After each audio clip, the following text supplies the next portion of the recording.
ओम अज्ञानतिमिरान्धस्य ज्ञानाञ्जनशलाकया चक्षुरुन्मीलितं येन तस्मै श्री गुरुवे नमः। हरे कृष्णा। आज गीता श्रृंखला के 9वें सत्र में आप सभी भक्तों का हार्दिक स्वागत है। आज हम श्रीमद् भगवद गीता के प्रथम अध्याय के श्लोक क्रमांक 21 और 22 का अध्ययन करेंगे। श्लोक इस प्रकार है। अर्जुन उवाच सेनयोरुभयोर्मध्ये रथं स्थाप्य मेषुता यावदेतानिरीक्षेऽहं यद्दुकामान् अवस्थितान् कैर्मया स योद्धव्यम् अस्मिन् रणसमुद्यमे। अर्थात अर्जुन ने कहा, हे अच्युत, कृपा करके मेरा रथ उन दोनों सेनाओं के बीच में ले चले जिसमें मैं जहां उपस्थित युद्ध की अभिलाषा रखने वाले को और शास्त्रों की इस महान परीक्षा में जिनसे मुझे संघर्ष करना है उन्हें देख सकूं। यहाँ पर पहले ही श्रीमद् भगवद गीता का प्रथम अध्याय प्रारंभ करने से पूर्व ही हमने बताया था कि किस प्रकार जो प्रथम अध्याय है उसको 4 भागों में विभाजित किया जा सकता है। श्लोक क्रमांक 1 से 11, 1 से 12 और 13 से 20 और 21 से 27 और 28 से 40। तो यहाँ पे जो श्लोक क्रमांक 21 से 27 है ना, उसमें भगवान श्री कृष्ण की भक्त वत्सलता का पूर्ण रूप से दर्शन होता है। तो यहाँ पे हम भगवान श्री कृष्ण की भक्त वत्सलता के विषय में जानेंगे कि किस प्रकार वो अपने भक्तों पर अहेतु की कृपा करते हैं, बिना किसी हेतु के। यहाँ पर श्लोक क्रमांक 21 से 27 जो श्लोक है वो भगवान की भक्त वत्सलता को दर्शाते हैं। यहाँ पर अर्जुन की जो इच्छा है वो उनको द्वंद्व में फंसाएगी और उसी द्वंद्व का निवारण करने के लिए वो भगवान की शरणागति स्वीकार करेंगे। और भगवान श्री कृष्ण की यहाँ पे अर्जुन है, उनके मन में द्वंद्व फंसा हुआ है। तभी तो वो भगवान से जिज्ञासा कर रहे कि मुझे दोनों सेनाओं के मध्य में ले चले, कि मेरे सामने कौन युद्ध की इच्छा से आए हुए हैं उनको मैं देख सकूं। तो अर्जुन की जो द्वंद्व की इच्छा है ना, वही उनको अर्जुन की जिज्ञासा है जानने की, वो उनको द्वंद्व में फंसाएगी। और अर्जुन का यही द्वंद्व भगवान श्री कृष्ण की शरणागति लेने के लिए विवश करेगा। और जब वो भगवान श्री कृष्ण की शरणागति स्वीकार करेंगे ना, तब भगवान श्री कृष्ण उनको ज्ञान प्रदान करेंगे। और ज्ञान भी कैसा? भगवान श्री कृष्ण क्रम के बारे में ज्ञान प्रदान करेंगे, निष्काम कर्म के बारे में ज्ञान प्रदान करेंगे, ध्यान योग के बारे में, भक्ति योग के बारे में, जीवन की शैली के बारे में, कि जीवन का असली तथ्य क्या है, रहस्य क्या है और जीवन का उद्देश्य क्या है। जब अर्जुन ने जिज्ञासा करी और जिज्ञासा करने के बाद भी जब उन्होंने भगवान श्री कृष्ण की शरण ग्रहण करी, तो जब तक कोई शिष्य अपने गुरु को शरणागत नहीं होता है, यहाँ पे बहुत ही सुंदर सिद्धांत स्थापित हो रहा है भक्तों, कि हम किसी के समक्ष जब प्रश्न करते हैं ना, वो जिज्ञासावश कर रहे हैं या उनको चुनौती देने के लिए कर रहे हैं। दोनों में बहुत ही अंतर है। एक तो बहुत बार आपने देखा होगा कि कोई अपने गुरु को चुनौती देने के लिए उसका आंसर उसको पता है, फिर भी गुरु के समक्ष पूछता है कि गुरु क्या उत्तर देते हैं। हो सकता है कि गुरु को उत्तर देने का तरीका अलग हो, तब वो सोचता है कि नहीं, गुरु को तो आंसर पता ही नहीं है।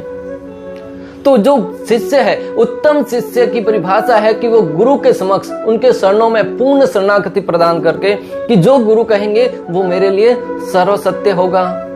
और जब ऐसी शरणागति प्राप्त करने के पश्चात जब वो जिज्ञासा करेगा ना, तो गुरु का जो ज्ञान है वो उसके हृदय में प्रवेश करेगा।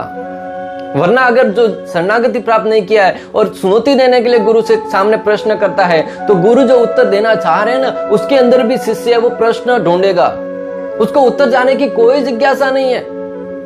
जब प्रश्न पूछा है, गुरु का उत्तर देना होता है, उसके पहले भी दूसरा प्रश्न मन में सोच रहा होता है कि गुरु ने उत्तर दिया, उसके अंदर प्रश्न क्या ढूंढूं।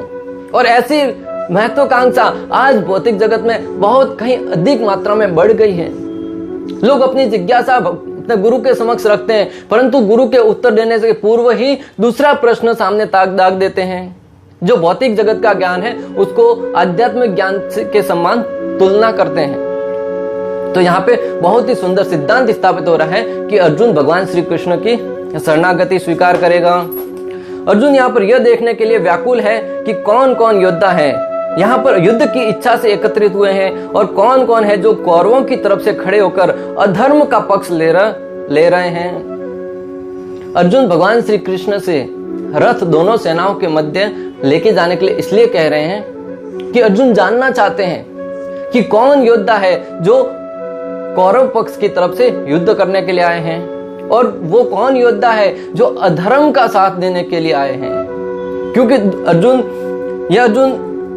ऐसा भी कहा जा सकता है कि अर्जुन ये कहना चाह रहे हैं कि पांडवों ने तो कभी अधर्म का साथ नहीं दिया और न ही कभी अधर्म का कार्य किया है, फिर भी ये जानते हुए भी कि दुर्योधन अधर्म का साथ दे रहा है, फिर भी जो योद्धा दुर्योधन के पक्ष से युद्ध करने के लिए खड़े हैं, उनको अर्जुन भली भांति देखना चाहता है, परखना चाहता है कि वो कौन योद्धा है। और आचार्यगण कहते हैं कि भगवान श्री कृष्ण की भी यहाँ पे यही इच्छा थी कि युद्ध प्रारंभ होने से पूर्व ही अर्जुन विपक्षी सेना के एक एक योद्धा का अच्छे से निरीक्षण कर ले, ताकि युद्ध प्रारंभ होने के पश्चात अगर उनको उनके विशेष रूप से भीष्म पितामह और द्रोणाचार्य जैसे महान आचार्य जिनसे अर्जुन को बहुत ही लगाव है, स्नेह है, प्रेम है, स्वाभाविक ही उनको देख के उनके हाथ से गांडीव सरक जाएगा, उनके चरणों में वो प्रणाम करने के लिए विवश हो जाएगा। युद्ध से पूर्व ही उनके समक्ष लेके जाया जाए और उसके मन में अगर उसके हृदय कांप जाता है तो यही सही उचित समय है कि युद्ध के पूर्व ही उसको सही प्रशिक्षण देकर, सही ज्ञान प्रदान करके युद्ध के लिए तैयार किया जा सके। वरना अगर कहीं ऐसा नहीं हो कि युद्ध प्रारंभ हुआ, अचानक भीष्म पितामह के समक्ष अर्जुन युद्ध करने के लिए आए और भीष्म पितामह को देख के उसके हाथ से गांडीव सरक गया, तो वहां पे युद्ध समाप्त हो जाएगा, अर्जुन को भीष्म पितामह मार देंगे। तो भगवान श्री कृष्ण के जो दूरदर्शिता है ना, उसके विषय में यहाँ पे बहुत ही सुंदर समझ में आ रहा है कि किस प्रकार भगवान को पता था कि आगे चलकर अर्जुन का यही हाल होने वाला है, इसलिए उसको पहले से ही उनके आचार्यों के समक्ष लेके गए। और हुआ यही, भक्तों अपने आचार्यों को देखकर अर्जुन के मन में ऐसी शंका, ऐसा विवंडर उत्पन्न हुआ कि वो भगवान श्री कृष्ण से कहने लगे कि हे कृष्ण, मैं वन में जाकर भिक्षा मांग लूंगा, मेरा मुख सूखा जा रहा है, मेरा शरीर कंपायमान होता जा रहा है, मेरे हाथ से मेरा गांडीव सरक रहा है, मुझे ऐसा युद्ध करना कतई स्वीकार्य नहीं है, क्योंकि जिस युद्ध में मेरे समक्ष मेरे दादा समान भीष्म पितामह, गुरु द्रोणाचार्य जैसे महान आचार्य खड़े हैं, मैं उनके ऊपर किस प्रकार वार करूंगा, किस प्रकार बाण चलाऊंगा। और जब ऐसी जिज्ञासा करी ना, तब भगवान श्री कृष्ण ने श्रीमद् भगवद गीता का उनको ज्ञान प्रदान किया और उस ज्ञान का निरूपण करते करते भगवान श्री कृष्ण भगवद गीता के 18वें अध्याय तक उनको लेके गए और अंत में अर्जुन अंदर से समझ गया कि मैं तो एक निमित्त मात्र हूं। युद्ध में जय और विजय तो भगवान के ऊपर निर्भर करेगा। अगर मैं ये युद्ध नहीं करूंगा तो कोई और करेगा। हो सकता है कि भगवान अपने शक्ति से, अपने सामर्थ्य से ही युद्ध को संपन्न कर ले, परंतु यहाँ पे भगवान स्वयं मुझे प्रदान करना चाह रहे हैं। ऐसा कहा जाता है ना कि कर तो रहे सब भगवान श्री कृष्ण, लेकिन मेरा नाम हो रहा है। भगवान हमें निमित्त मात्र बना रहे हैं। भगवान अपने भक्तों के यश को बढ़ाना चाहते हैं, प्रशंसा को बढ़ाना चाहते हैं कि उनके भक्तों का यशोगान हो। ऐसे अनेक वर्णन आते हैं श्रीमद् भागवतम में कि किस प्रकार भगवान ने, जिस प्रकार आपने देखा होगा कि समुद्र मंथन के समय जो विष निकला था ना, वो भगवान चाहते तो स्वयं स्वीकार कर सकते थे, परंतु वो भगवान भोलेनाथ की महिमा का यशोगान करवाना चाहते थे। इसलिए देवताओं से कहा कि ये विष का घड़ा लेकर शिव जी के पास जाइए, भगवान भोलेनाथ के पास जाइए। और भगवान भोलेनाथ ने जब उस विष को स्वीकार किया ना, तो उसकी महिमा का यशोगान होने लगा। इस प्रकार भगवान ने अनेक जगहों पर ऐसे कार्य अपने भक्तों के हाथ से करवाए जिससे उनके भक्तों का महिमा का गान हुआ। इस श्लोक में एक बहुत ही महत्वपूर्ण शब्द आता है अच्युत, यानी कि जिनका कभी पतन नहीं होता। अच्युत शब्द यहाँ पे वर्णन आया है कि किस प्रकार भगवान श्री कृष्ण के लिए अच्युत शब्द का प्रयोग करते हैं अर्जुन। देखा जाए तो श्री कृष्ण भगवान होने के नाते उनके पतन का तो कोई प्रश्न ही नहीं उठता, परंतु आचार्यगण बताते हैं, यहाँ पर बताना चाह रहे हैं कि भगवान अपने भक्तों के शब्दों का पतन होने देते नहीं है। उनको यहाँ पे दर्शाया गया है। भगवान श्री कृष्ण अपने भक्तों के शब्दों का मान रखने के लिए, अक्सर हमने देखा है कि कई बार भगवान के भक्त है वो समर्थ न होते हुए भी कोई ऐसा प्रण ले लेते हैं, कोई ऐसी प्रतिज्ञा कर बैठते हैं, कोई ऐसी इच्छा कर बैठते हैं जिसे पूरा करना उनके बस की बात नहीं है। परंतु फिर भी भगवान श्री कृष्ण अपने भक्तों की इच्छा को, उनके जो वचन है उनको पूर्ण करने में पूर्ण ही अपनी शक्ति लगा देते हैं। और इसका प्रमाण भी भगवत गीता में आया है। भगवान श्री कृष्ण अर्जुन से कहते हैं, कौन्तेय प्रतिजानीहि न मे भक्त्या प्रणश्यति। हे अर्जुन, निडर होकर घोषणा कर दो कि मेरे भक्त का कभी नाश नहीं होगा।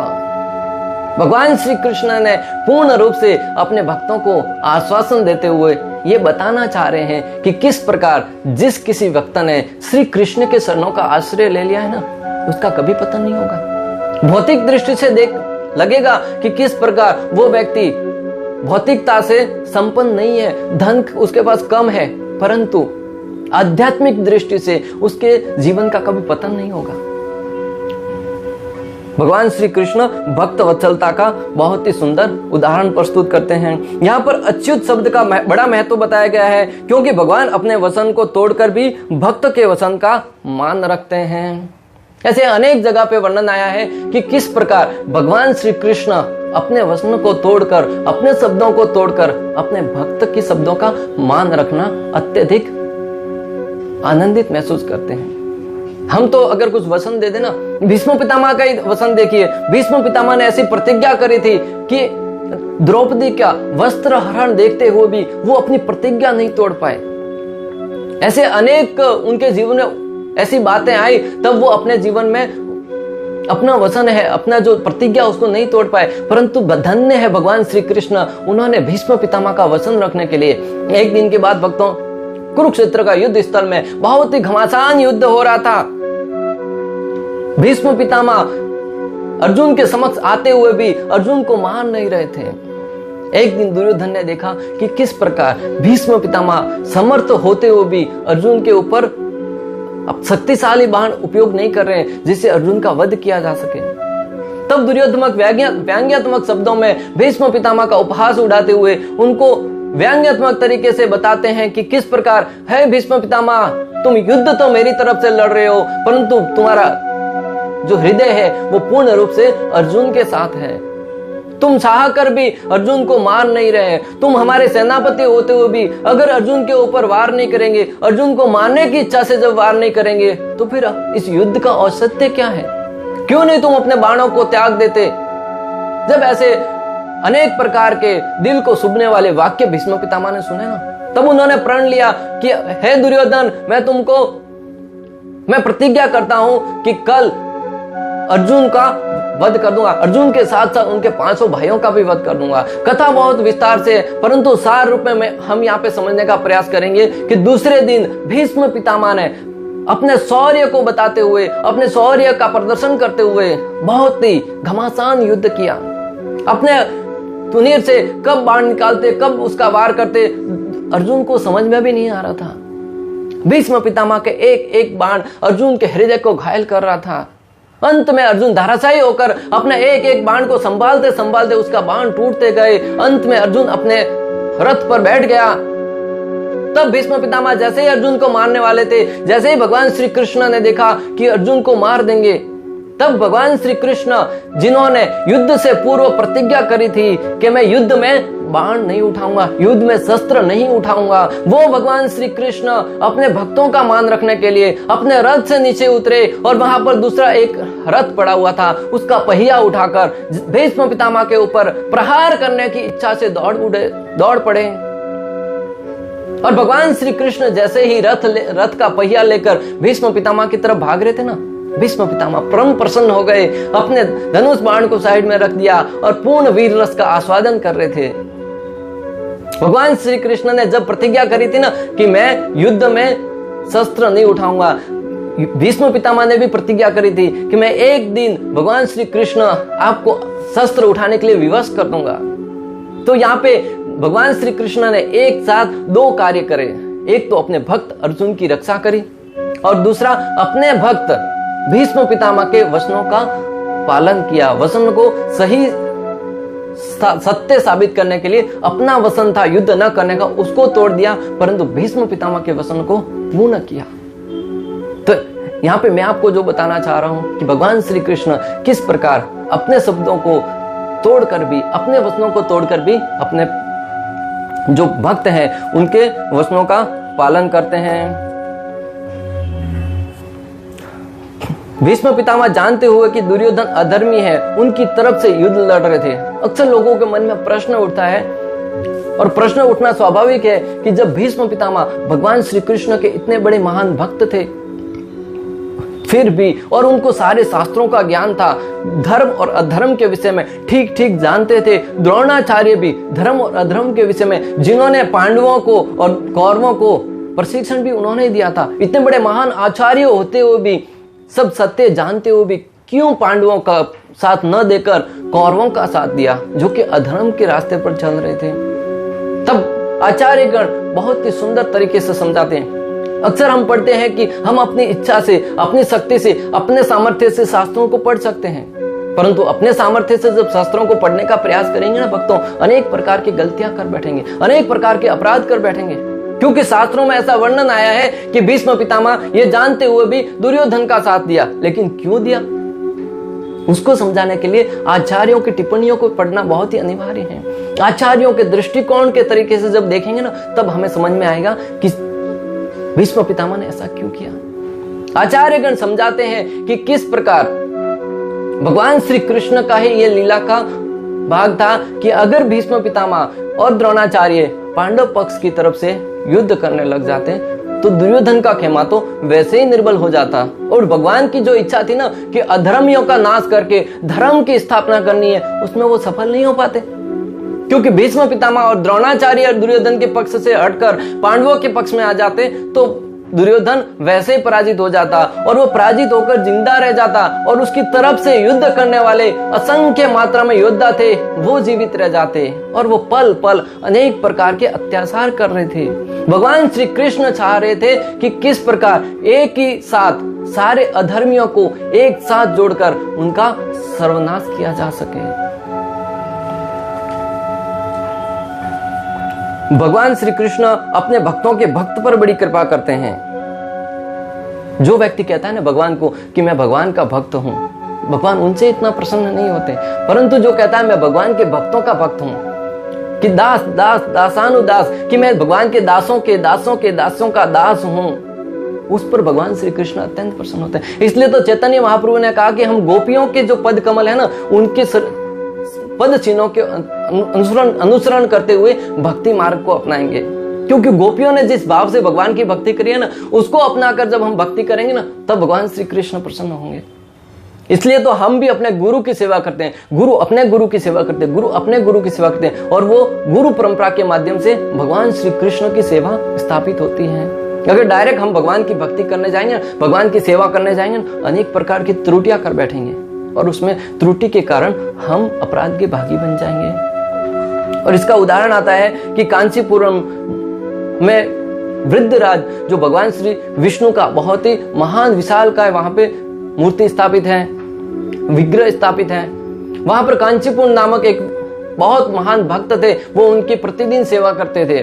और ऐसा कथा आता है कि वो भगवान की इतनी प्रेम से सेवा करते थे कि भगवान श्री विष्णु उनके समक्ष प्रतिदिन आदान प्रदान करते थे, बात करते थे, और गांव वालों को मालूम पड़ा कि कांचीपुर है वो किस प्रकार वृद्धराज के साथ बात करते हैं। और गांव वाले बाकी है वो भगवान की तो सेवा नहीं कर पाते थे डायरेक्ट, परंतु भगवान की सेवा करने के लिए अनेक प्रकार के संदन है, फल है, फूल है, वो अनेक प्रकार की सामग्रियां लाकर कांचीपुर को प्रदान करते थे। एक दिन गांव वालों ने उनसे इच्छा करी कि हमारे बारे में भगवान से पूछिए कि क्या हम भगवान के धाम में कब जा पाएंगे। तो कांचीपुर ने कहा ठीक है, मेरी तो रोज भगवान से बात होती है, आज पूछ लूंगा। जैसे ही भगवान श्री विष्णु के समक्ष गए कि मेरी एक जिज्ञासा है, भगवान ने कहा रोज तो पूछते हो, और आज कौन सी नई जिज्ञासा है, बोलिए। बोले गांव वाले पूछ रहे थे कि हम भगवत धाम कब जाएंगे। तब भगवान श्री विष्णु ने कहा कि वो इसी जन्म में मेरे धाम में आएंगे। जब कांचीपुर ने अपने उन लोगों को बताया कि भगवान ने ये कहा है। गांव वाले परम प्रसन्न हो गए, आनंद में नृत्य करने लगे और कांचीपुरम की जय जय जयकार करने लगे कि भक्त के माध्यम से हमारा कल्याण हो रहा है। परंतु दूसरे ही पल कांचीपुरम को मन में प्रश्न आया, जिज्ञासा आई कि भक्तों को तो इसी जन्म में भगवान के धाम में जाने का अवसर प्राप्त होगा, परंतु मेरा क्या होगा? मेरे बारे में तो मैंने भगवान से पूछा ही नहीं। तो दूसरे दिन भगवान के सामने जाकर भगवान से पूछने लगे कि भगवान मेरी एक जिज्ञासा है। भगवान ने कहा कि अभी क्या जिज्ञासा है? बोले कि आपने गांव वालों के बारे में तो बता दिया कि वो इसी जन्म में आपके धाम में आएंगे, परंतु मेरा क्या होगा? मेरे बारे में तो आपने नहीं बताया। तब भगवान श्री विष्णु ने कहा कि आपके तो मेरे धाम में आने का कोई प्रश्न ही नहीं उठता। आप तो अनेक जन्मों तक यहीं रहकर सेवा करते रहिए। बोले ऐसा क्यों? बोले कि वो जो गांव वाले हैं ना, वो मेरे भक्त की सेवा करते हैं और तुम डायरेक्ट मेरी सेवा करते हो, और इस सेवा से आपको अभिमान हो गया कि मैं भगवान से आदान प्रदान करता हूं। तो भगवान श्री विष्णु ने उनको बताया कि किस प्रकार जो भक्त मेरे भक्त की सेवा करता है वो मुझे अत्यंत प्रिय है।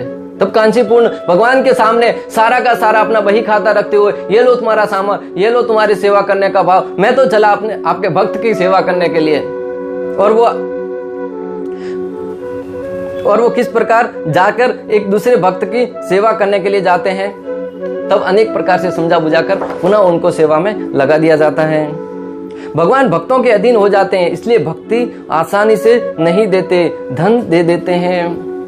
भगवान श्री कृष्ण के पास अगर कोई भक्ति मांगने की इच्छा से जाता है ना, तो भगवान बहुत परीक्षा लेते हैं। बड़े बड़े व्यक्ति बड़े धनवान थे, परंतु भगवान के ऊपर पूर्ण आश्रित होकर धन भक्ति करने की इच्छा से जब जाते हैं ना, भगवान श्री हरि के धाम में जाने के लिए, पूर्ण शरणागति प्रदान करने के लिए इच्छा से जाते हैं ना, भगवान अनेक प्रकार की परीक्षा लेते हैं। पांडवों के दृष्टांत द्वारा हम समझ सकते हैं कि भगवान ने कितनी परीक्षाएं ली। भगवान श्री कृष्ण पूर्ण रूप से उनके साथ होते हुए भी अनेक प्रकार की यातनाओं को सहन करना पड़ा पांडवों को। लाक्षागृह में उनको जलाने का बस प्रयास किया गया। कुंती देवी जो उनकी पत्नी थी, द्रौपदी का वस्त्र हरण करने का प्रयास किया। इतने सक्षम और शक्तिशाली होते हुए भी अनेक वर्षों तक वनवास में जीवन जीना पड़ा, और जन्म के साथ ही उनके पिता की भी मृत्यु हो गई। और ऐसे अनेक प्रकार से किस प्रकार अभिमन्यु की मृत्यु, अर्जुन के जीते जी उनके पुत्र की मृत्यु तक हो गई।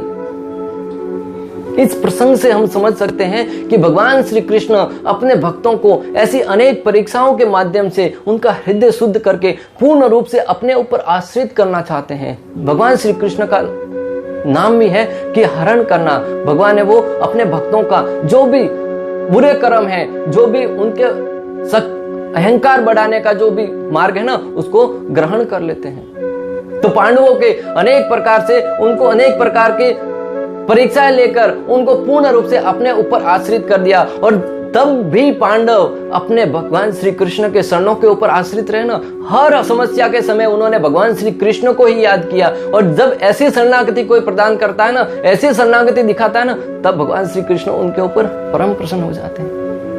वरना अगर आप धन मांगने की इच्छा से भगवान के समक्ष जाएंगे, भगवान दे देते हैं, जो मांगने हैं उनको दे दो, परंतु धन तो प्राप्त कर लेंगे, रुपया पैसा गाड़ी बंगला प्राप्त कर लेंगे, परंतु भगवान के प्रेम से वंचित रह जाएंगे। और भगवान का प्रेम अमूल्य है।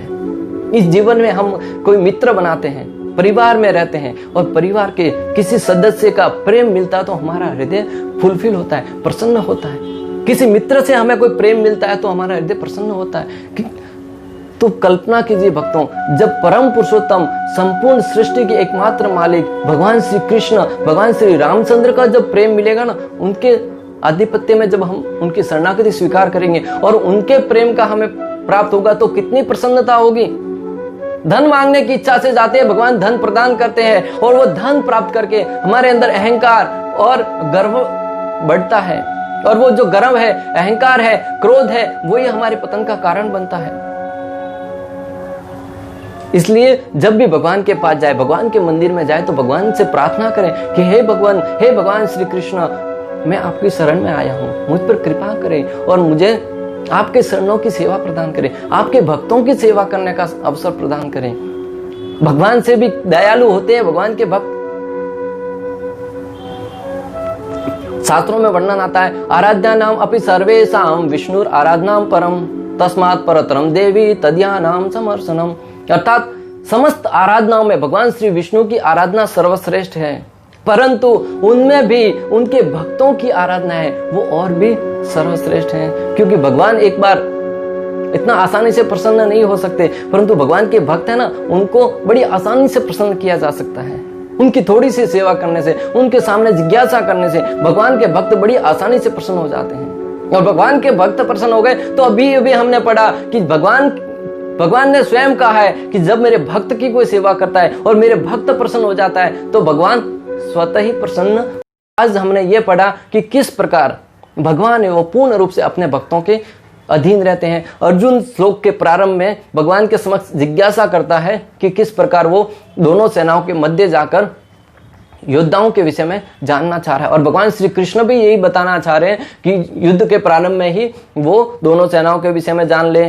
और भगवान के अच्युत शब्द का बहुत ही महत्वपूर्ण सुंदर तरीके से आचार्यों ने यहाँ पे हमारे सामने उसका वर्णन किया कि भगवान अपने भक्तों पर विशेष कृपा करते हैं। तो विशेष रूप से हमारे लिए ये श्लोक है वो बहुत ही महत्वपूर्ण है। आगे चलकर हम पढ़ेंगे कि किस प्रकार अर्जुन है वो भगवान के समक्ष और जिज्ञासा करता है, और उस जिज्ञासा के द्वारा हम अपने जीवन में भी अनेक प्रकार के सिद्धांतों को सीखेंगे। तो आप सभी का बहुत बहुत धन्यवाद अंत तक हमारे साथ बने रहने के